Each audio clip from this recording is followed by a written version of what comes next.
amazing time because we are having an amazing time over here in the DMV. It's a little sunny. It was raining yesterday, but we thank God for the rain and the sun because it keeps everything looking nice and dandy. Hello, my warriors. Evie warriors, how are you doing? Warrior besties, how are you doing? I hope you're doing amazing and you're fighting with that empowered value to empower value everywhere you go. Oh my goodness.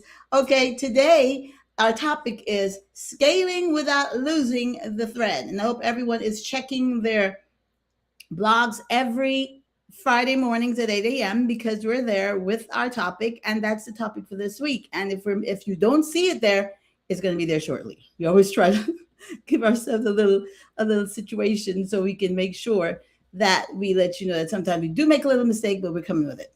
Okay, scaling without losing the thread. And that everybody's talking about scaling. Everybody's talking about scaling this. We're scaling our businesses so that we don't have to work for the rest of our life. We'll be scaling it and will need us to be there. So even when we're gone, our companies will still be making money. Our families will still be doing great things. Everything we have is a legacy of greatness in the earth. And we hear about that, but a lot of times we don't understand that that takes a lot of work. That takes a lot of work because you have to put the right things in place. You have to write the right situations in place. And that's what we're going to talk about today, how to make sure we're not scaling and growing, but losing our companies. We've heard about companies in the media where that as a small business owner, that kind of makes me a little pull back sometimes, but I'm not going to be scared because God said He's not giving me the spirit of fear. But they're making multi-millions of dollars, and you hear them they have to declare bankruptcy. They have to do all these different things. They have to restructure their whole companies because something happened and they didn't catch themselves in the spending and the saving phase or whatever you do to make sure that everything's balanced. And they end up having to do a bankruptcy to bring everything back together and restructure so they wouldn't go totally under. And a lot of times we don't understand what that is. We just think we want to scale. You're making money. You want to scale. And it sounds good. And it is good. The whole thing is you just got to make sure you put the right foundation in place to make sure that you come out on top with that. Like the Rockefellers were to this day, they're still how many millionaires in their family because they did something and put a foundation in place to make sure that nobody spent all the money. And that's what we need to do with our companies as well. And so today is what we're going to talk about. If you listen to the podcast that was attached to that, amazing. Okay, they always do a good job. And they just broke it down as to sometimes we need to stop and check things. You may not want to go multi companies right away. You need to start with one and grow into it and grow into it. And sometimes we don't do that because we want to grow too fast. But that's what we're going to talk about today, okay? And we're going to have the conversation. Join us. Again, remember, Fava Festival is coming, FF26, September 10th, 12th, and 13th, with a retreat that's optional afterwards. It's going to be a little extra, of course, but if you could check out the website, favorofagreatgod.com, go to the Fava Festival page, and you will see how you can purchase your tickets, all the different things. Well, the registration, we always say it, registration, so you can purchase and join us in Greece, was in Madrid and Greece this year. And we really love to enjoy because this year is going to be a lot different. We're going to gather our founders together, our companies together, our entrepreneurs, artists, whoever you are, and you're doing something, we want to bring you together with all your minds and all your money and everything you have and all your skills so we can come together and create something that will go past us. That's what we want. That's a scaling situation that even after we're gone, people will be saved and delivered from human trafficking, will be put on a trajectory to greatness, even if they've been brought down so low. Yeah, and that's the key to it. And so that we want to keep that going. So I'll talk about this a little bit more later on, but FF26 is fast approaching. So join us. Okay. But today, okay, multi-entity growth. And in our little company, we have multi entities, but we did it it didn't even occur that we were doing it. Okay. For us here, this whole little company, small as it is, it's still growing. Thank you, God. It started because if anyone doesn't know, I sing and I write. I'm a songwriter and a singer, and that's something that's in extension to my finance degree and my finance situation, my finance degree and my psychology degree and that career. That's an extension of me. So that's part of me. And so we wrote the album, the first album. It's still out there somewhere, but it's there, and we wrote it. And we put it up, but we had a plan to publish it. And I'm like, I didn't have all the thousands and millions of dollars that everybody else has.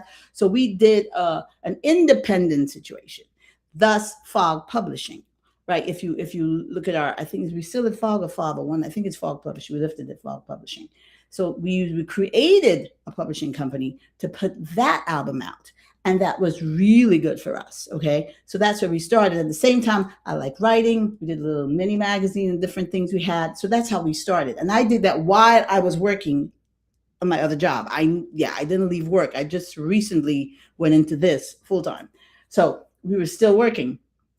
And so we did that. So that's what happened. So it's like everything we did as a multi entity company, and we call the whole group Fava Group. I never went into an intention like I'm going to start this and that. And it's always something out of a need. So we needed to publish. We didn't have the monies to go to a big time publisher. We did it on our own, independent. Then I wrote a book, independent publishing again. Then we went from that. And because I have the finance and the psychology background, we went into consulting and then put it all together, business consulting. So that just came out of that. And then what else? We were trying to put on an event. We recognized that we may need to have beverages and food or whatever. Didn't want to go buy everything from a store or a caterer. That's another set of money. So we created Fava a la carte, where we created our light refreshments and drinks. And then now we have Swordfish that came out of that. So that's an entity. So it's like everything is intertwined into everything. Like when we do one, like the Fava Festival, when we do FF26, everything is under that. We have the drinks covered. We have to do our merch. We create our merch ourselves. Thus, we have a Fava group, which is our fashion what's it, the part of fashion company under the Fava group, and we produce our own things. So it's everything fits. It's like for us, it's not like going over here and doing this. Going over there and doing this or whatever. Everything fits. So that's why we became a multi-entity. For you to do multi-entity, I would advise that you don't, and most people do as well, don't start that right away if you can't do it. Make sure if you do it, make sure it fits so you don't have to be spreading yourself all over the place. You know what I mean? And so that's one of the things that is being advised, and we advise as well. If you're going to do that, make sure you think about it and think about, does it work for you? What is it adding to you? And then you can go out into these different fields, because like we were discussing, even in this whole blog Friday and even today, is if you don't do it right and it doesn't make sense, it could pull away at who you are. It could pull away at your identity. It could pull away at your resources, because you haven't put something in place to make sure that works. And for us, we're still small.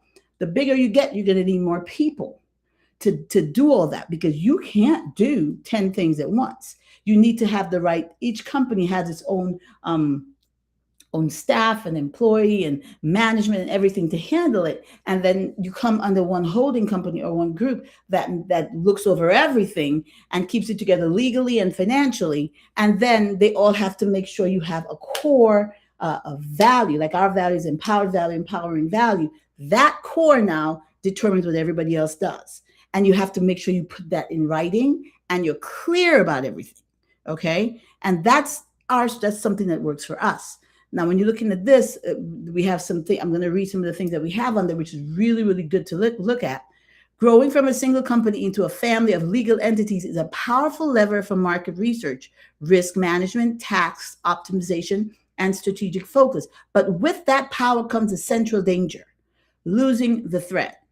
The thread is a coherent strategy, culture, customer experience, and operational control that made growth possible in the first place. You have to make sure all the companies are coherent.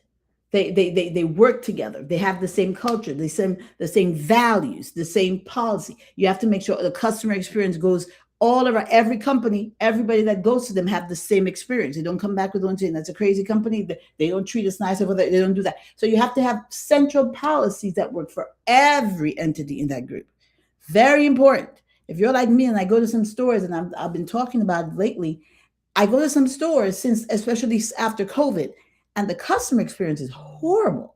I mean, even talking to people on the phones, you can't get someone to talk to you. When they do, they don't know what they're talking about. It's just crazy. And especially now when we're doing I think we're working on having our own AI assistant, whatever. When you're working on those different things, make sure you put it in place so it sounds like you. It sounds like your company as far as the values, how you talk to people. being appreciating your customers, thank you, happy to help, that kind of thing. You want to have that, and it has to go through all your entities, because your customer experience is what's going to keep you, because people are going to say, I had this experience there, and they're going to talk to people and tell people, and you want that to be something that translates well all across the board. Very important. Okay.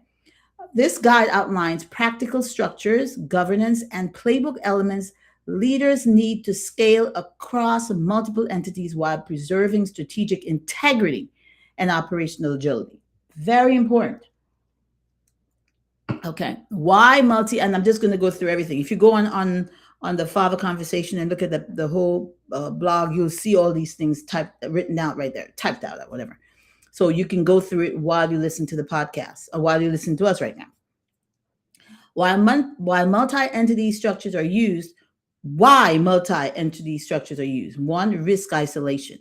Separate liability exposure across businesses, projects, or geographies. You don't want to have, some companies have different things. You want to make sure that every company it's separate, so that if one company has a bad situation or they give a bad experience, it doesn't affect the others. So that's one of the reasons for having multiple and separating them.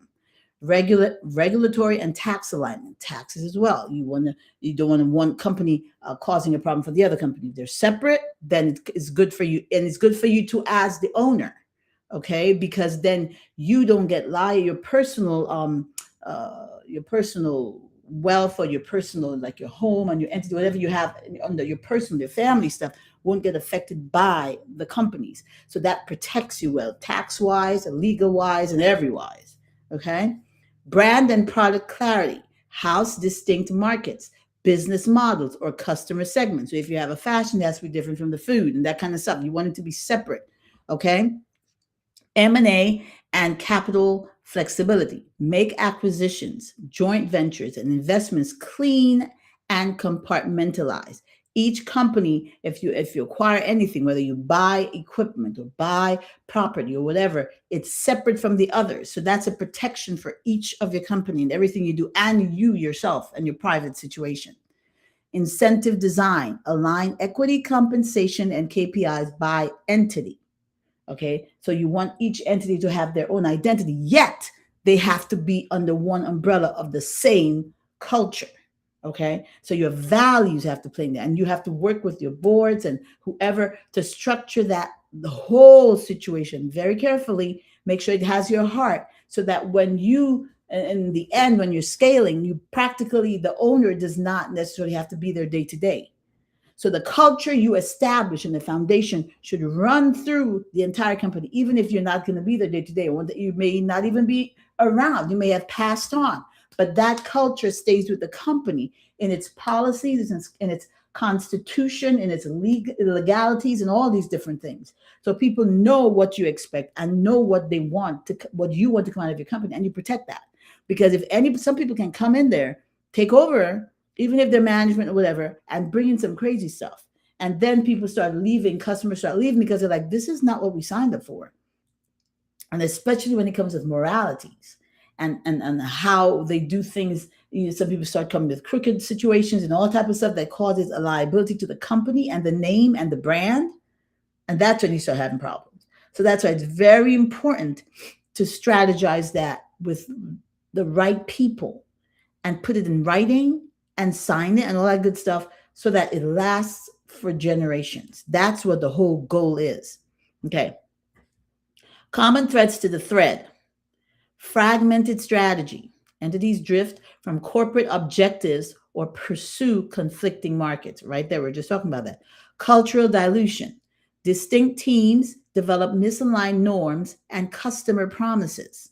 Okay, start acting, doing all kind of stuff, bringing all kind of people in, doing different things, promising things that are not in alignment with what the company stands for. And then that's when you start having the falling out with your customer, then start losing money. Very important. Operational redundancy. Multiple back office teams increase cost and error risk. So the back office is doing some stuff, and it's not, the accountability that was set up to make sure that doesn't happen either falls through. And now you start having a liability where now you have to declare bankruptcy or whatever, because you have spent more than you were supposed to. And nobody was watching over that to make sure that didn't happen. Data and process divergence. Incompatible systems inhibit transparency and scale. Incompatible systems inhibit transparency and scale. You have things coming in that's not working with what you set up. And so now you don't have a transparency. So now they have to cover things up and it's not scaling back. And a lot of things happen. It's not what it was supposed to be. Governance paralysis. Too many approvals or unclear authority slows decisions. Too many approvals or unclear authority slows decisions. You cannot approve everything. Take your time to think about it. Take your time to talk to the right people. In the what the Bible says in the oh my God in the presence of counsel is safety. In the presence of many counselors, I can't remember how it's worded, but anyway, in the presence of many counselors is safety. In other words, find counselors, talk to people, and that's when you talk to people and you get the idea. You can get. Sometimes it's better to do that than just go on your own. Safety is in the presence of counselors. Good counselors, of course. Anyway, customer confusion. Differing brand architectures create mixed messages and friction. If we've architected the building that we have, the framework that we want to have for the company, and we have all the policies in place and the culture in place, you come to the crazy situation, makes everybody think, oh, wait a minute, I thought the company was about this. Especially if you're coming from a faith background like myself. When you believe something and it goes through everything you do, something that doesn't look like what you believe or what people know you stand for starts making people say, well, what is this? This don't look like them, especially if it's a bad situation. And we've heard about those in the media. Okay. And it's like, whoa. And then people will run from you like a plague. Be very careful with those things. Okay. And then it gives some principles to preserve coherence while scaling. 1, define the single North Star and entity roles. North Star, a concise, measurable strategic purpose that guides investment and trade-offs. Again, that measurable strategic, your purpose. Very important. Get your purpose. Empowering ours is empowering value, empowered value, empowering value, and everything we does have to have that. If it doesn't empower value, it will not be under our brand. It cannot be under the Fava Group because we don't do non-empowerment. Like that doesn't make sense to us. Okay. So you have to get that clear and understand what that looks like. Entity roles. For each legal entity, define its mission, customer scope, revenue model, and limits, what it must not do. This makes autonomy accountable, not anarchic. Okay. Everything, when you put it down, the mission, the customer scope, the revenue model, and limits, now you set up something where everything's accountable. And it's not just there like an anarchy. No, it has to be accountable to each other. That's why you have that main, like our main thing is a Fava Group. So every entity has to be accountable to that Fava Group and what it stands for. And then we have the trust and everything's under the trust. So you have to have those things in place to make sure that no one company goes rogue and does crazy with your name and your brand. Adopt a core services center plus lightweight local units. Core services, centralized finance, legal, HR, IT, and shared data platforms to reduce duplication and maintain standards. So you have a core thing. Everything comes out of like our group, your holding company, whatever. And it has to be core for your finance, your legal, everything. And then the companies go through that. That has to be the core thing, that also like a constitution that makes the regulations or the rules or whatever for all the different entities. Local units empower entities to own product market fit, customer relationships, and tactical execution. So you give some empowerment to the individual units. So they have their own management staff, they have their regular staff, they have all these different things, they have their software, they have they're managing everything. Okay, you give them some power, but it has to, again, have that parent company to keep everything together. Balance, keep core services nimble and customer focused. Avoid central bureaucracy that stifles local speed. So although you have that parent company that's managing that, looking over everything, you still have to make sure it gives them some breathing room, so they can do stuff. They don't have to call management every like head office every time to get something done, to because that can slow everything down. So you have to put something in place where, although we're still the head office is still oversteering everything, it still gives the little entities the breathing room to do stuff to a certain extent, and it gives them the limit and the boundaries to make sure that doesn't go crazy. Okay, very, very important.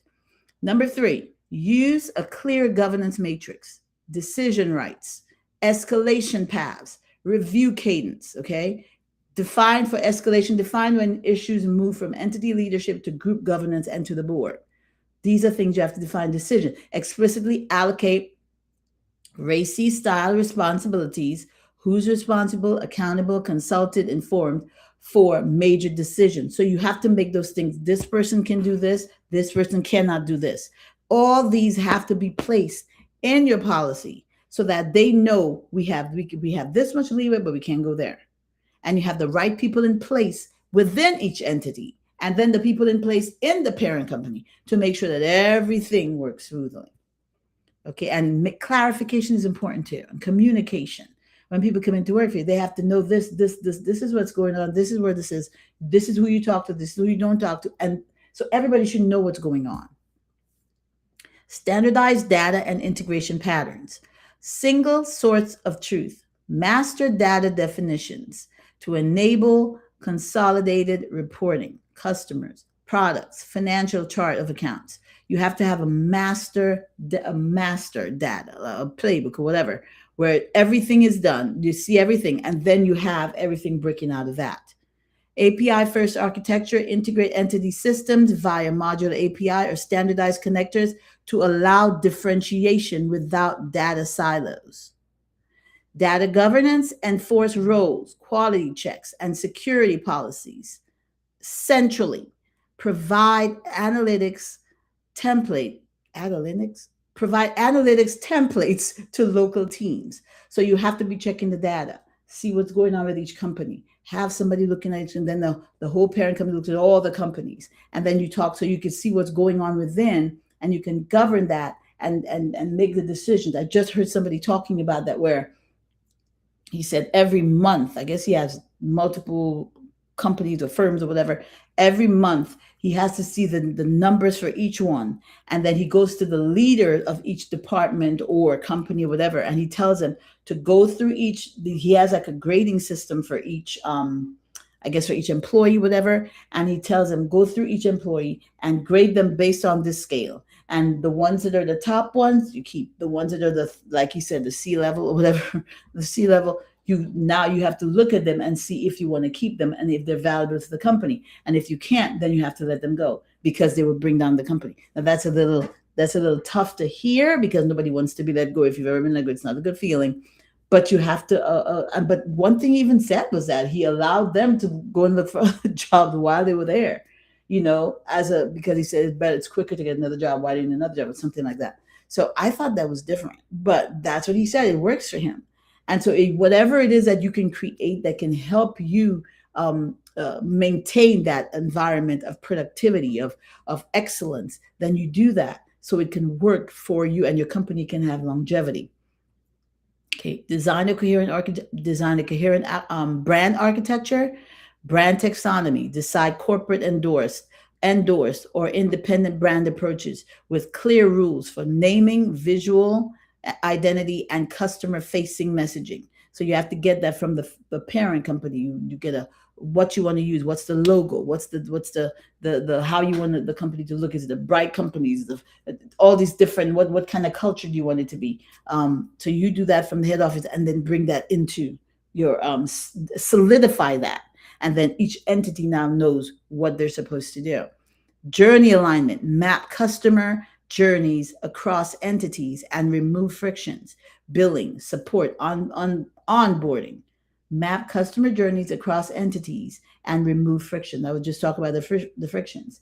In your billing department, your support, and your onboarding. So you figure out what works and what doesn't work. And if you do a review like every month or every year, it will help you catch things that may not be going quite well. So you're not going to have them going on for a long, long time. And then you're like, well, what happened here? How didn't we catch this? So if you do the reviews and the analysis, I would think every month at least, especially the bigger you are, probably the more you need to do that, and have each company or each entity or each department, whatever it is you have, go through and analyze what's going on and analyze the people in the company and what's going on and see what works and what doesn't work and identify frictions. Then you can eliminate things early before they cause a problem.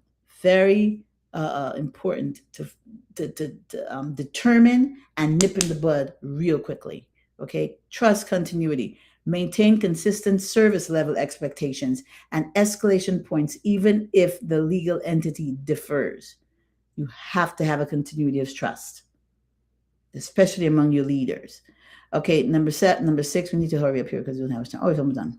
Align incentives and talent mobility. Align incentives and talent mobility. Compensation frameworks. Use mix of entity level incentives and group level equity.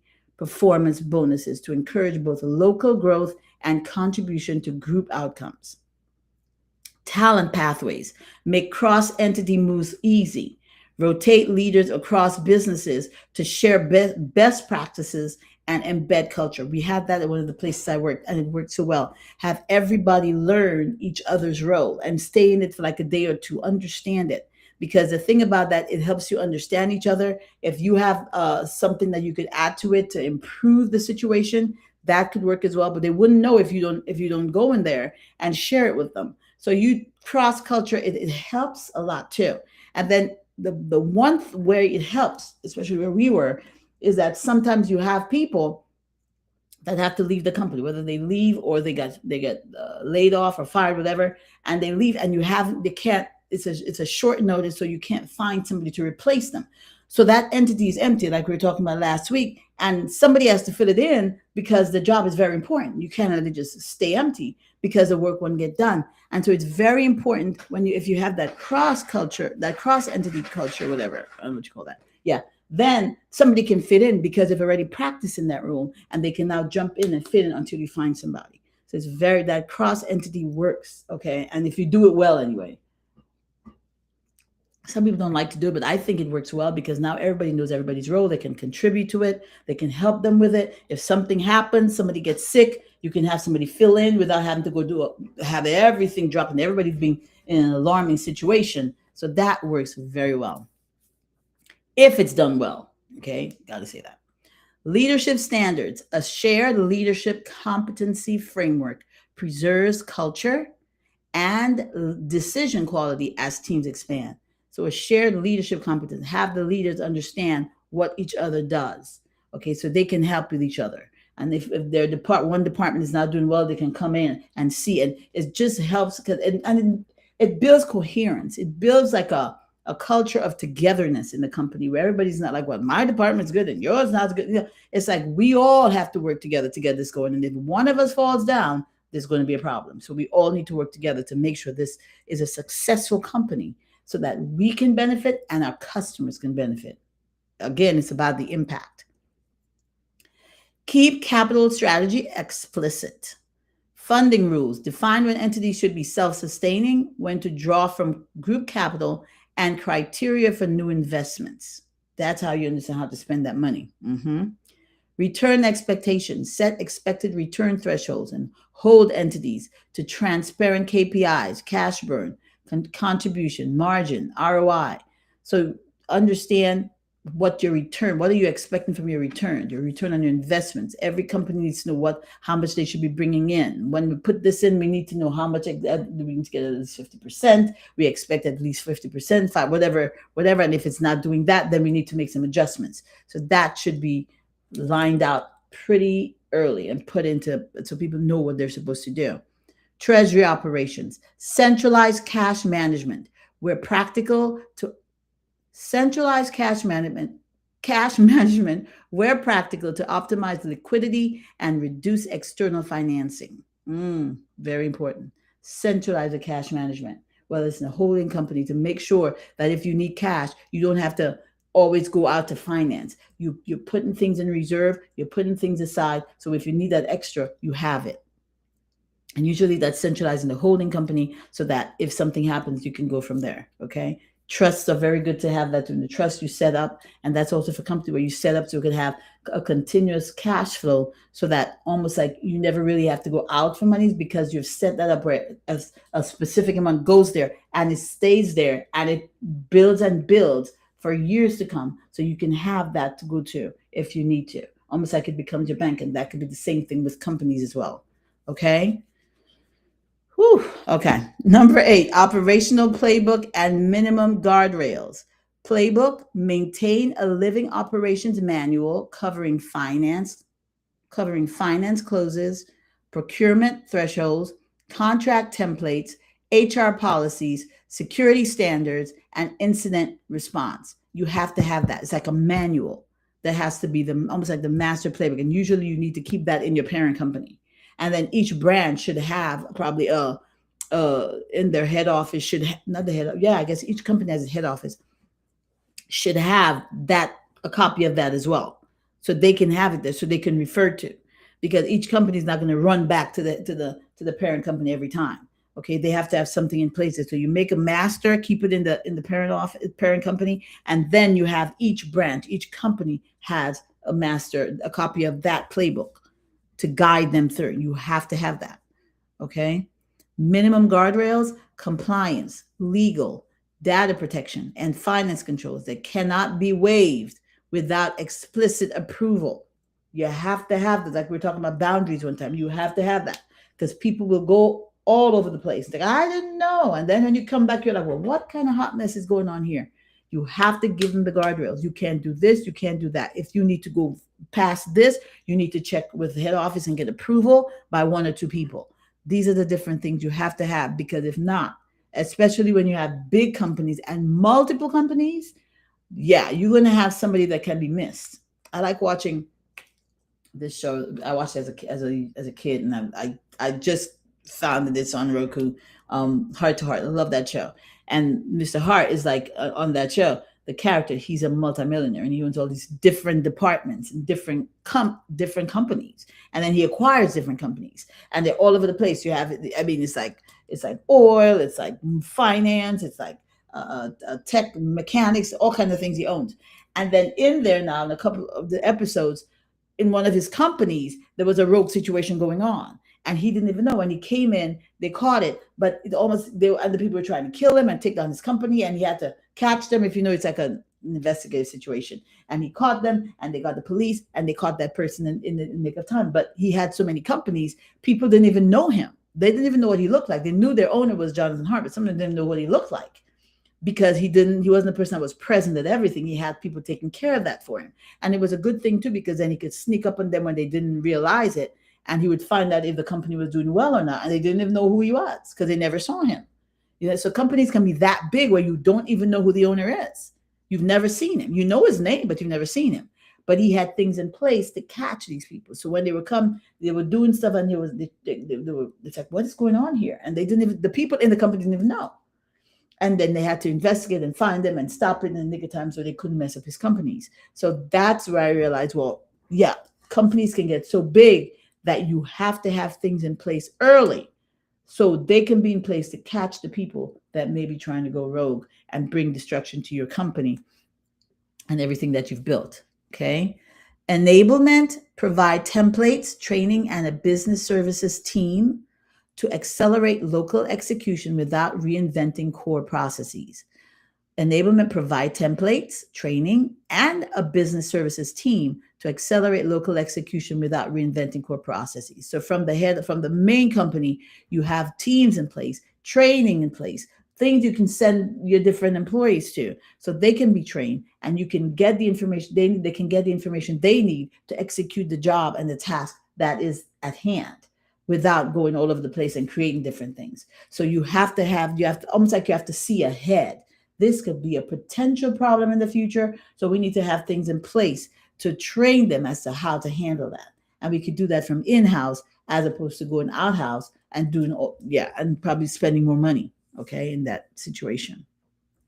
And then finally, 9, measure leading and lagging indicators. Unified scorecard.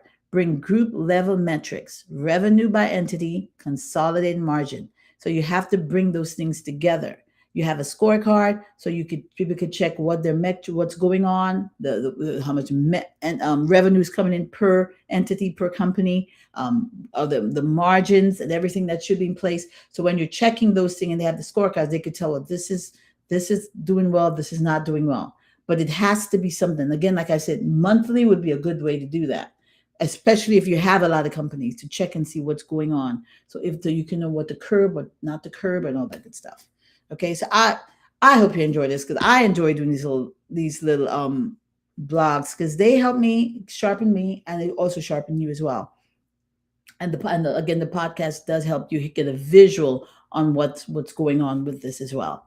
So again, it's all about checking to make sure that everything's working well, keeping the checks and balances in place. And that's not just for companies, that's for your life, that's for everything. If you have children, that's like multiple entities as well. Each child is different. You have to check, but you as the parent are governing everything to make sure everything comes under the rules that you set in your house.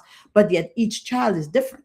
So you have to make sure that each one grows based on where they're supposed to go, what the purpose is for their lives, what they're supposed to be doing. You pray to God to show you how can you help mold that child and in their uniqueness to be everything you want them to be. So it's not just in businesses, everything you do. They're going to be, if you're dealing with a lot of people, your friends, just everything is different. And you got to learn how to manage all that. So you come out victorious, you come out successful. And it's not about, oh my God, it's too much for me, it's overwhelming, I can't. No. God gives you a strategy. The one scripture we use today, what time is it? How many times do I have? The one scripture we use that I really liked, and we used it, I think it was in July, sometime in July, was when Exodus 18:14-27, when Moses was leading the children of Israel, and his father-in-law came in and he saw what was going on. He said, you got to delegate. Verse 14 says that when Moses, his father-in-law, saw all that he had to do to the people, he said, what is this thing that thou doest to thy people? Why sittest thou thyself alone, and all the people stand by thee from morning unto evening? And Moses said unto his father-in-law, because the people come unto me to inquire of God, when they have a matter, they come unto me, and I judge between one and another, and I do make them know the statutes of God and his laws. And Moses, his father-in-law, said unto him, the thing that thou doest is not good. Thou wilt surely wear away, both thou and this people that is with thee. For this thing is too heavy for thee. Thou art not able to perform it thyself alone. Hearken now unto my voice. I will give thee counsel, and God shall be with thee. Be thou for the people to Godward, that thou mayest bring the causes unto God. And thou shalt teach them ordinances and laws, and shalt show them the way wherein they must walk, and the work that they must do. Moreover, thou shalt provide out of all the people able men, such as fear God, and that's a part I like. Moreover, thou shalt provide out of all the people able men, such as fear God, men of truth, hating covetousness, and place such over them to be rulers of thousands and rulers of hundreds, rulers of fifties and rulers of tens, and let them judge the people at all seasons. That's another good part. Let them judge the people at all seasons, good, bad, and ugly. Let them judge the people, because you've trained them to handle the judging. See, when you train the people and you delegate them, then you can send them out to do exactly what you taught them to do. Okay? And it shall be that every great matter they shall bring unto thee, but every small matter they shall judge. So shall it be easier for thyself, and they shall bear the burden with thee. If thou shalt do this thing, and God command thee so, then thou shalt be able to endure all, and all this people shall also go to their place in peace. So Moses hearkened to the voice of his father-in-law, and did all that he had said. And Moses chose able men out of all Israel, and made them heads over the people, rulers of thousands, rulers of hundreds, rulers of fifties, and rulers of tens. And they judged the people at all seasons. The hard causes they brought unto Moses, but every small matter they judged themselves. And Moses let his father in law depart, and he went his way into his own land. And that is so powerful. God put it right in the word of God. You have to delegate, but you train the people well. So they have a roadmap to follow as to how they're going to lead your entities because, you have put your stamp, you've put your culture on it, and you've given them the leeway, the map, the strategy, everything to do it. And now you're just looking over and guiding and regulating. And you have the guardrails in place. So if they go over the guardrail, ding, ding, ding, ding, ding, they have an alarm that happens and you can step in to put it together. Guard, the top, the head governs the hard matters, and the individuals handle the small matters. And when we do that, success, good scaling. So we're not going to scale and get big and then we're overflow. No, because he had 3 million, more than 3 million people to lead in the desert. That is like a hot mess right there by itself. The hotness, the lack of water, you have children, women, men, everything happening there. And he had to get to manage that well. And that was a structure that God told his his father-in-law to give to him. And it helped him guide the children of Israel all the way into the promised land. So when you have different things like that in place, it keeps you focused. So you're not wasting your energy on one thing and then you end up this and that. No, if you put the right foundation in place, it should keep you and get you to that place you need to be, even after you're gone. So now the children of Israel are gone, and all of these things that he did way back then still guides him to this day because he allowed God to give it to him and he passed it on to people. So that is hopefully that helps you. We're trying to scale, and it's scary, I know, because you got to deal with people, and everybody ain't good, and everybody ain't nice, and you're hearing all these things in the media, and I'm hearing them too, and I'm like, oh my God, but you can't stay small because your value is needed in the earth. Your impact is needed in the earth. And if you're going to be anything, you got to think of not just when you're small, but when we grow, what do we want to look like? And when you grow is not when you have to think about it. If you think about it when you grow, you're too late. See, that's the problem with that right there. Setting the things in place while you're small, setting that foundation in place while your company's small, while your family's small. Put the right things in place so when you grow, they just grow into it. But if you wait till you grow, that's when you could end up in a problem. Because it'll be too late. You won't have everything in place. People will be doing this, all that, and everything run you down the drain because you don't have the right tools in place to scale to a blessed place, a prosperous place, and to do it well with excellence. So I hope this helps you. It helps every time I do these things. Like I said, it helps me, and I pass it on to you. Hopefully, it helps you. Okay. All right. Now we go into our stewardess situation. We're going, and that's another place you got to scale well too. Scale well. This week, it was not bad. This week was a decent week. It was a little bit of an upage, a little bit of a downage, but in the end, the NASDAQ was up, the S&P index was up, and what are we going to first? And the Dow was up. So we were doing decent. There were some situations, but for all purposes, it was good. Okay, it was a good week. We have the war happening right now. From what we're hearing, they may have come to a situation. I'm not sure if it's going to be temporary or permanent. I'm not sure. I know there's other strategies happening. That's good. That kind of gives me a little happy feeling, the whole situation. But in all everything that's happening, we're still in a good place. And even for you, make that I don't think everybody's safe, but make that something that you do in your life, that even in your investments, that you pray over them.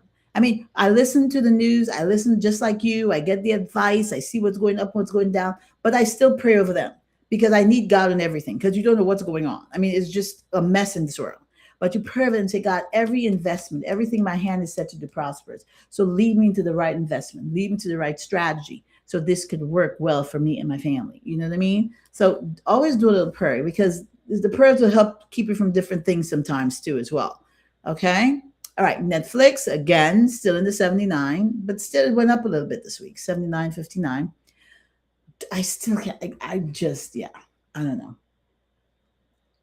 But I have my Netflix, so I still don't know what's going on there. But I think what is being said is the viewage has been down a bit. And so different things happen there Why it's not picking up, I'm not sure, but I think it will in the end because I don't think the streaming thing. There's a lot, but another thing though, there are a lot of other streaming platforms as well that's showing up all over the place. So that's another thing going on there. I mean, there's some names I'm hearing. I'm like, what in the world is this? Just a whole bunch. Okay, so that could be an issue there too as well. Apple still up there. I like when it's over the threes. It went down a bit, but it's still good. Um, uh, Eli Lilly is there. Again, it's a strong situation right now because of the pharmaceuticals that they produce.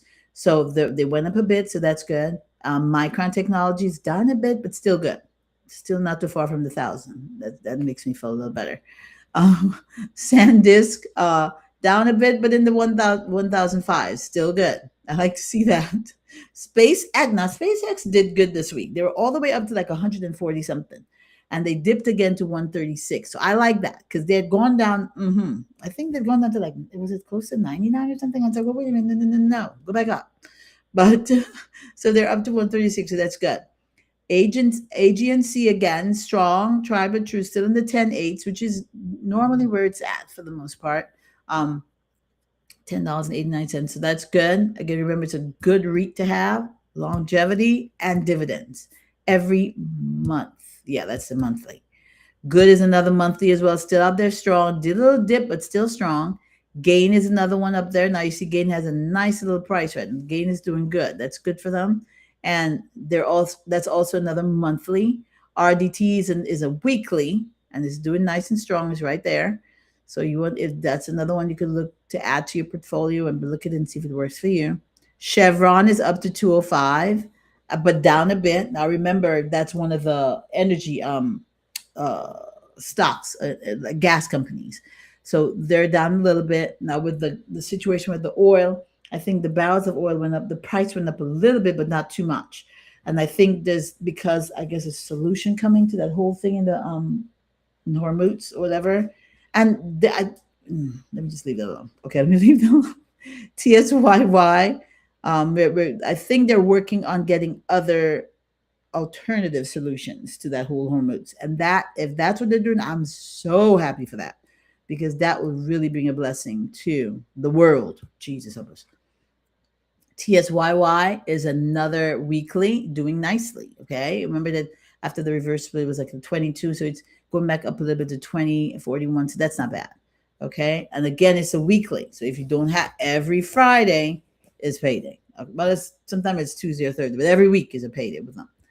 Silver went up a little bit, and I was very thankful to see that. It was in the 50s for a minute, and I'm like, you need to go back up to the hundreds. I know. Because you're the natural situation, you're not going anywhere, so you need to go back up. So anyway, it's up. XOM, which is Exxon, went down a little bit, but it's still high up there. Okay.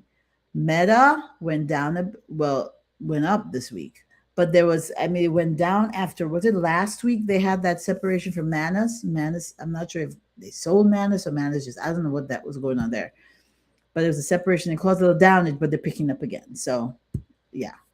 SCHD is that Schwab ETF that's doing very well, has good dividends, went up a little bit. So we like to see that. GNL went down a bit, but it's going back up. I like to see it in the 9s. It was in the 8s for a while. It's going back up. So that's good. Okay. QQQ, SPY, VU, all these are strong ETFs that you need to have to balance off that whole situation when it goes up and down. So especially VU, I like VU. I like, well, I have all three of them. I like them, but I think VU is like, yeah. But they're all in the 700s. So that looks really, really nice. So yeah. And they have good dividends as well. NVIDIA, oh my God, blessed my heart. This week, it was all the way up to like 223. It went down to 214.72, but it was all the way up to 223, I think, at one point.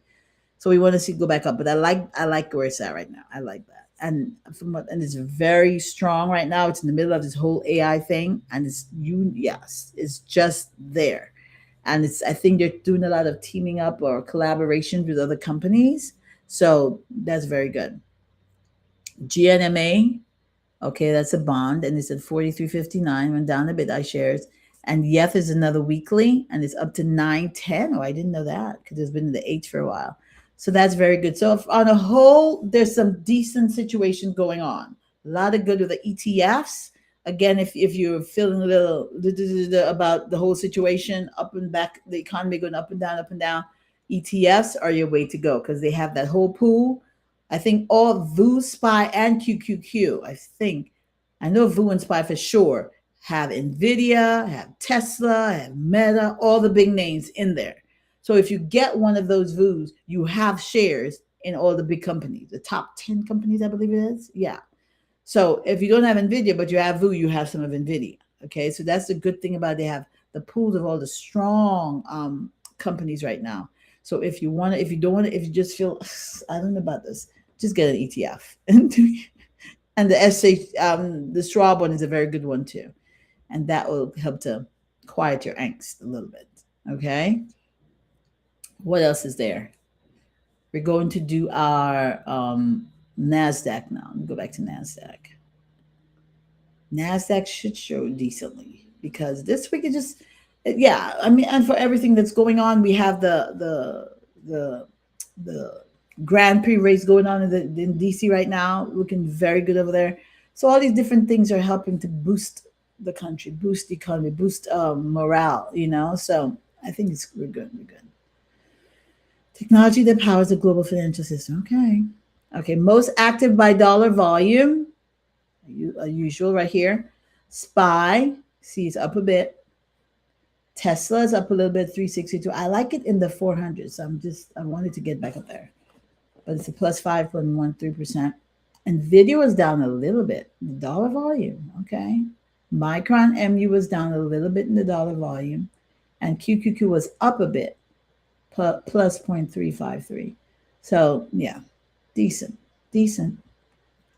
Retail trading activity tracker, top 5 by percent of retail equity flow. mRNA, Moderna, and that's one of the COVID vaccines, I believe. It was down a bit, negative 2.7%. Tesla was down a bit, negative 2.59%. Micron Technology, MU, was even, didn't do too much. Nvidia was up a bit, zero point 0.2 plus 2.03%, and SpaceX was down a little bit, negative 1.86%. So we see just a little, there's a little downage here, a little uppage here, but stability is there. Thank God. Thank God. Now let me see if we can get it. I forgot. Let me see. I'm looking for my dividend. Again, check your dividends. Don't forget, every week we're coming to the end of the month. So we're going to have a lot more. What are they doing? Sorry, guys. I had to check this for sure. I'm not sure what they're doing. It's there. It has to be there. But I can't figure out where they put it. Let me see. The dividends. But again, check your dividends, check your brokerage, look for what's going on, and we come to the end of the month, you're going to have a lot. There's a few that happened where you get some dividends by the end of this month. But I just can't see. I hate when you have a website that does that, because you're trying to find this stuff. You're like, where? Because you have to figure out where they put it. It's there, but you can't figure out what did they do? Lord have mercy. Let me see products. I don't think that's here though. It should be, the markets. Let me see if they have dividends here. Mutual funds. They have stocks. I don't know why they did that. That's weird to me. To just change, you know what I mean? To change how your thing looks, your page looks. And then we have to figure it out. We're like, what in the world's going on? I don't have the time to deal with it today. I said I forgot, but I need to go on there before, and see what's going on. Because I don't know. It's there. It has to be there. Because, I mean, hey. But the redesign of the page. Jeez. Okay. Well, let's just see. I'll have to check it. I have to remember because I get so busy with everything going on, but I have to check it out. Okay. So we'll check on it for next week. Okay, guys. Happy investing. I was going to say happy investing. I hope you're investing. It's a good time. Again, because of everything going on, there's some good sales. You need to look at this, look for the sales. And if you're like me, I'm a good shopper. I like to look, I don't care how much money you got, shop for sales. It doesn't make no sense to spend the money when you get spend less. Okay. Again, as long as it's good quality. That's why we tell you check the companies, make sure they could if you sold them to market, get good for them. Okay, because their earnings are good and their ROIs are good, all that. Check for it and make sure you get a good return on your investment. Because right now there's some sales. And we also have to watch economy. You're hearing all these negative things. So I said, do your research, pray, listen for what's going on with when you hear our leaders speaking, what's needed. Remember those magnet things they're talking about that's needed for AI. Listen for all these things and then do your research. Don't I've always made a practice, and I guess I was taught that, so I know it. Don't just listen to people. Go and search for yourself to make sure it is what it's saying, and then see if it works for you. Somebody was just saying that, oh yeah, about money. People give you a lot of, when you listen for advice on money, on stocks, whatever, make sure it works for you. For me, I found there's some things that people do that doesn't work for me. Like my way of thinking, how I handle things, I just, yeah, there doesn't work for me. But I take the good from their advice. I leave what maybe I don't understand or probably I don't necessarily agree with, but you just find the good in what they're saying and you try to apply that to what you're doing so that you're not ending up in the situation like, why did they did this, didn't happen for them? No, you have to check with your brokerage. Like I'm with Fidelity and then I do Webull with the paper trades and everything. I'm with Fidelity and Schwab as well. And I have to look at how they operate. Like if you're doing stock options, probably I should just mention this. If you're doing stock options, with stock options, you get to buy stocks for less than the price. So if you have $1,000 stock, right, like probably like a micro MU or whatever, you don't want to pay that money. You can, they give in the stock options, you can buy it for less, and then you can keep it and you can sell it later or whatever, and you don't spend the money. But that doesn't mean it takes out from the cost of the stock option. With Fidelity, what they do is they reserve that money from you, from the monies you have, so that in case something happens and you're called up on that option, you have the money there to cover it. Okay, because you may have it before, but something happened and you don't have it. But if they reserve that money for you, you won't have to be scrambling. It's there, which is a good thing. But when you're buying the option, it's because not everybody does that. Okay, because I learned this. I'm just starting this like about 2 years, really learning this stuff. Like I know the dividends and all that, but the stock options and all that. But with some companies, they do it, and you just make sure you have the money when it comes up, whatever. With them, they reserve it. So when you're doing a stock option, yeah, it may just cost $300. But if it costs, the real price of it's $1,000, $1,000 gets taken out of your monies in reserve that you can't touch. So you can cover that. So you actually have to make sure you understand that, because you think, oh, just $300. No, it's going to be $1,003. You won't spend $1,000, but it'll be there just in case you need it. And if that stock gets that option gets released, then it just comes back to your account. But they do that to protect you. But you think if you don't understand that, you'd be like, well, and some people don't have that problem. They just go, oh, it's just $300. Yes, just $300, but $1,000 has to be there to cover the reserve. Okay, so you have to have all these things. So you know, that's why I tell you, talk to your company, your brokerage, or study your brokerage, see what they're doing, how they do things, so you can know what to expect, because every brokerage is not the same, every situation is not the same, and see what's going on there with you. So just be aware of those things and check what's going on and make sure it works for you. And don't just, take everybody's saying no. Everything there's some generalities, but there's some issues where it has to be unique to your situation and what works for you. So do your research, invest reasonably, or there's a word I want to say, invest wisely. There we go. Invest wisely, and happy investing to you, because it's a wonderful thing. It's not nothing to be scared of. We just need to understand what's going on and do it. So we have that in reserve, and we can have that to use so it can bless us and our families. Okay. For generations. Okay. So happy investing, everyone. Happy investing, warriors. Do it like a warrior. We're not afraid. God has not given us a spirit of fear, but he's given us a spirit of power, love, and a sound mind. And the economy is not going to get the better of us. God has already made a way and strategies for us to succeed, so that even when it's a downturn, that's where opportunities are going to show up in real estate, in your stocks, in whatever it is. So that, and companies, don't forget those companies that are being sold that you could probably get for a good deal. But again, do your research and make sure they're really good in companies. Check their analytics, check their, let them show you their books so you can see what they're making, what they're not making, all these different things so you can come out on top, because that's what we're doing. We're doing it and doing it well. Okay.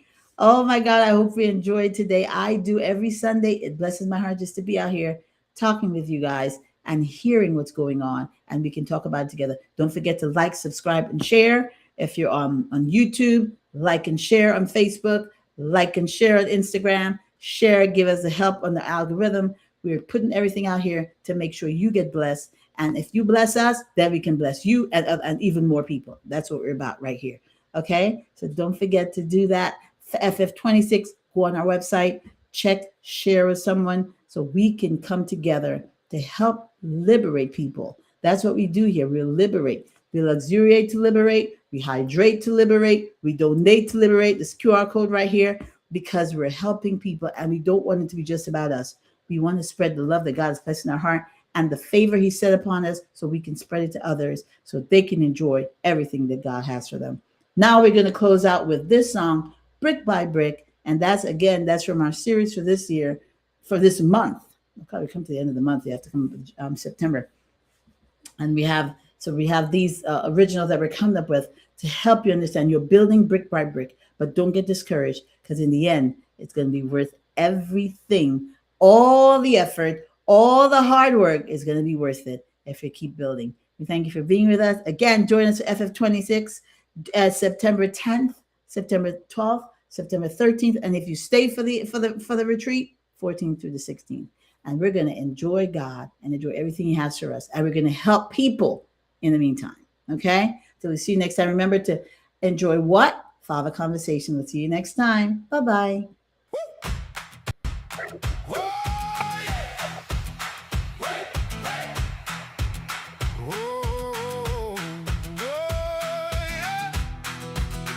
I showed up early, mud on my boots, toolbox in the truck bed, night in my room.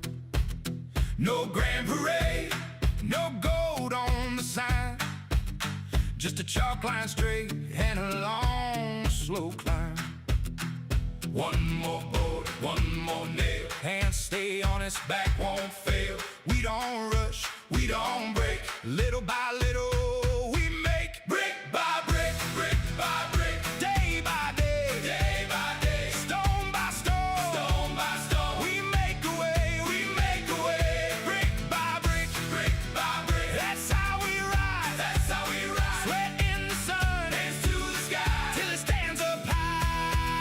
Sawdust on my jeans, splinters in my palm, coffee in the thermos keeps the engine calm. Measure twice, then check.